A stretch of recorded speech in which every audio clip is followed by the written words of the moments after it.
Hey YouTube, you and me, we need to have a talk. So I made a Vast Apostate Army recruitment video which opened up the floodgates for private messages about why I would do such a thing, so I made this video just trying to explain myself. Now there's two main arguments against the Vast Apostate Army which were brought up by Akashafuhr and YahweyToHell. I'll address both of them and I'll explain my purpose for the video. So firstly, Akashafuhr talked about how it's not helping in the recovery. You need people to move on with their lives. Okay, so, Emmy, in this case, I don't think a Vast Apostate Army is really hurting anything. When you first leave an organization like this, that essentially is your life, you're always looking for an identity.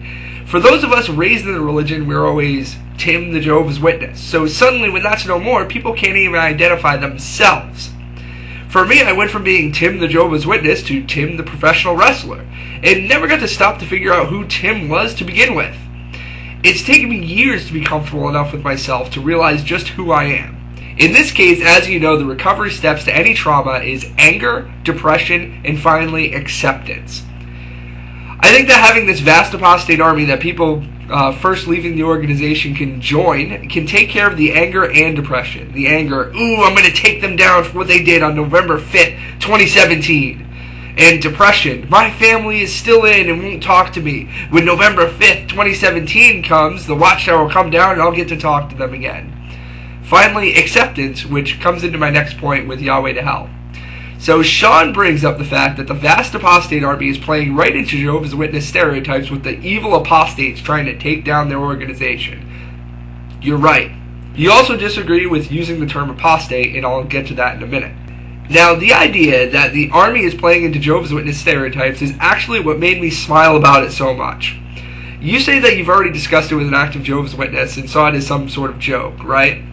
I did as well. I did it in a joking conversation that ended up turning very serious very quickly.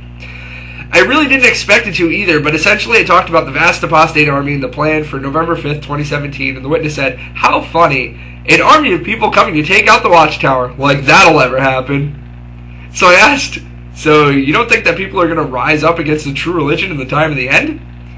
No, I didn't say that. Of course, no, it's definitely going to happen. Okay, so you don't think that this is the time of the end? And it turned it, no, that's not true. No, it's definitely the time of the end. So why is this so ludicrous then? They didn't really have an answer for me. Then it turned into a conversation, well, the Bible says the true religion will prevail in the end. Okay, so what if your religion falls? What if God doesn't step in? That's where the concept got to me. I didn't think it was a situation where anyone could lose but Jehovah's Witnesses. I mean, if they laugh and make jokes, then they're denying their own teaching. And that a group would rise up against the true religion in the time of the end. If they get super paranoid about the Vast Apostate Army coming to get them, then think about it. A 7 million person strong organization is worried about what a couple hundred YouTubers are talking about. Essentially, it turns into the ultimate test of faith. Alright, so on to your second point about moving on in the term apostate. Now, this goes into what I was talking about with them, acceptance. Sean, you object to the term apostate, and BananaGraveyard told me the same thing. Neither of you wanted to be labeled as apostates. Now, the stages of dealing with recovery are anger, depression, and acceptance. You need to accept what you are. I was the same way when I first came to YouTube. That was something I didn't want to be labeled, and I'll tell you why I pretty much embrace it now and label myself that. Basically, I argue that in order to truly move on with your life as an ex-Jehovah's Witness, you need to break the rules they've made for you. What is the only acceptable way to leave the witnesses and still be considered in good standing by them? What do they want from all ex-Jehovah's Witnesses? They want them to leave still thinking it's the truth and never, ever, ever speak about it. I feel as long as you're abiding by that rule, then you still have not moved on with your life. You're still doing what they tell you. The implication of the term apostate is a wicked person that twists the truth in order to get people to leave the organization, right? And no matter if you're telling the truth or not, you're going to be labeled an apostate by them.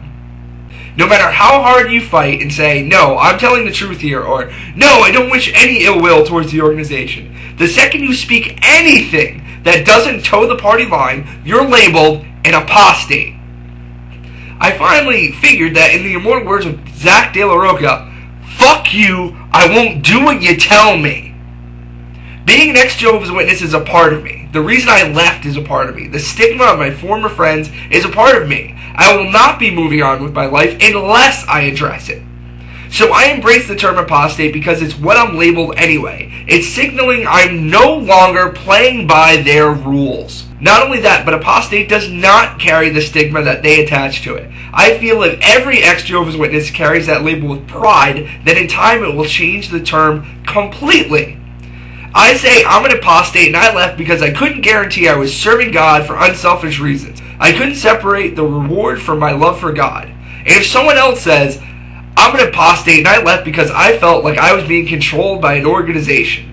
If someone else stands up and says, I'm an apostate and I left because Jerusalem did not fall in 607 BCE. And another says, I'm an apostate and I left because I was molested and the elders covered it up on orders from Bethel. The only way to move past the organization is to stop playing their game. Stop obeying their rules. So finally on to the reason why I made the recruitment video, why I support the Vast Apostate Army. Because it's fucking funny! The idea of people all over the internet, former Jehovah's Witnesses, putting little labels on their pages, in their videos, or making references to November 5th, 2017, it just makes me laugh. I picture a congregation talking about this monumental event based on the nearly incoherent ramblings of a chain-smoking bald guy. It makes me laugh so hard, I figured I'd add fuel to the fire. I mean, come on now, guys. You don't find that funny at all? And consider this concept that the Jehovah's Witnesses only have a 30% retention rate. 70% in time. There's 7 million Jehovah's Witnesses. There's a good chance there's already 10 million ex-Jehovah's Witnesses. And, I mean, people wearing t-shirts, making web pages, putting Wikipedia articles up, talking over message boards, having groups on Facebook, all based on this concept. This idea that in and of itself seems so ludicrous. I mean, I think it speaks something to the punk side in me that I find creating such a vast, pun unintentional, rumor is just hilarious. So yeah, that's why I made the video. That's why if another idea strikes my fancy, like the idea of 10 million strong making videos saying, no sleep till Brooklyn, I'm gonna make it. But that's all for me for now. I'm already taking precious time away from another video idea that I came up with. I think will be one of my strongest videos yet. Then I have to catch up on all my e-Watchman responses. Sorry, Robert, I'll get to it, I swear. Alright, so until then, Tim Kilgore, signing off.